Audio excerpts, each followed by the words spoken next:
नमस्कार मैत्रिणींनो, मी रुपाली. माझ्या यूट्यूब चॅनलमध्ये तुम्हा सर्वांचं मनापासून स्वागत आहे. तर आज आपण एकदम पौष्टिक अशी आणि एकदम औषधी अशी आपण शेवग्याच्या पानांची भाजीची रेसिपी बघणार आहोत. तर हे मी शेवग्याची पानं हे असे तोडून आणलेले आहे. आमची इथं झाड होतं तर मी तोडून आणलेली आहे. ही भाजी खूप औषधी आहे. कॅल्शियम, सांधेदुखी, फायबर, लोह, शुगर याच्यासाठी ही खूप उपयुक्त भाजी आहे आणि डोळ्यांसाठी बी खूप महत्त्वाची आहे. विटॅमिन ए भरपूर प्रमाणात या भाजीत असतं. तर ही भाजी खूप औषधी आहे, त्यामुळे मी आज तुम्हाला याची रेसिपी दाखवत आहे. तर आपण हे पानं घेतलेले आहे, बघूया. कवळे आपण एकदम कवळे असे तोडून घ्यायचे आहे आपले पानं. तुम्हाला ही बाजारात बी भेटू शकते सीझनमध्ये. तर जेवढे आपले शेवग्याचे जे शेंगा असतात जेवढ्या पौष्टिक असतात त्याच्यापेक्षा पौष्टिक त्याचा हा जो पाला असतो ना, त्याच्यापेक्षा पौष्टिक त्याचा पाला असतो. त्यामुळे आपण याची रेसिपी दाखवणार आहोत.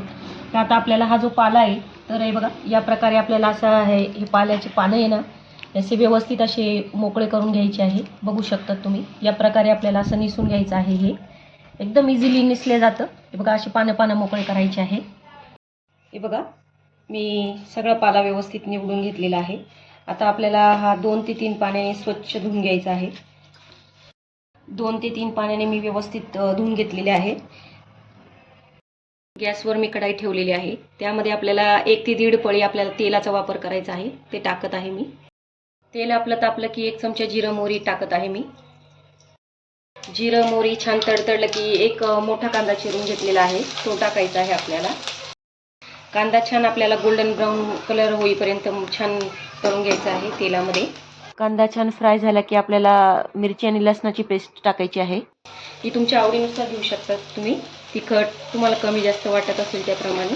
आणि छान फ्राय करून घ्यायचं आहे 4 ते 5 मिनिटं. हे छान फ्राय झालं की आपल्याला, मी इथं मुगाची डाळ घेतलेली आहे, 3 चमचे मुगाची डाळ घेतलेली आहे. तुम्ही इथं प्रमाण कमी जास्त करू शकतात. आणि धुवून घ्यायची आहे व्यवस्थित. आणि आपल्याला ही 2 ते 3 मिनिटं व्यवस्थित तेलामध्ये परतून घ्यायची आहे. चमच्याला थोडी कमी हळद घ्यायची आहे, हळद टाकून घ्यायची आहे. हळद व्यवस्थित मिक्स करून झाली की आपल्याला ही भाजी टाकायची आहे. आता चवीनुसार आपल्याला मीठ टाकायचं आहे. व्यवस्थित आपल्याला ही भाजी आता मिक्स करून घ्यायची आहे. एकदम व्यवस्थित आपली भाजी मिक्स करून झाली की मी ही जी वाटी घेतलेली आहे ना, या वाटीने मी 1 वाटी पाणी टाकून घेत आहे भाजी शिजवण्यासाठी. व्यवस्थित आपण ह्यामध्ये डाळ टाकलेली आहे, त्यामुळे आपल्याला पाण्याची गरज पडणार आहे. तसं भाजीला पण पाणी सुटतं, पण आपल्याला डाळ शिजवण्यासाठी त्या पाण्याचा वापर करावा लागणार आहे. त्यामुळे मी 1 वाटी पाणी टाकून घेतलेलं आहे. आणि 10 मिनिटासाठी आपल्याला ही भाजी वाफवून घ्यायची आहे व्यवस्थित.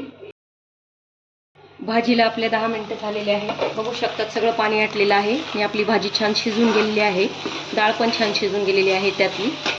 आपली भाजी एकदम रेडी झालेली आहे. तर नक्की ट्राय करून बघा. ही आपली एकदम औषधी आणि पौष्टिक भाजी. माझे व्हिडिओ आवडत असेल तर माझ्या चॅनलला सबस्क्राईब करा, लाईक्स करा, कमेंट करा आणि मला सपोर्ट करा. धन्यवाद.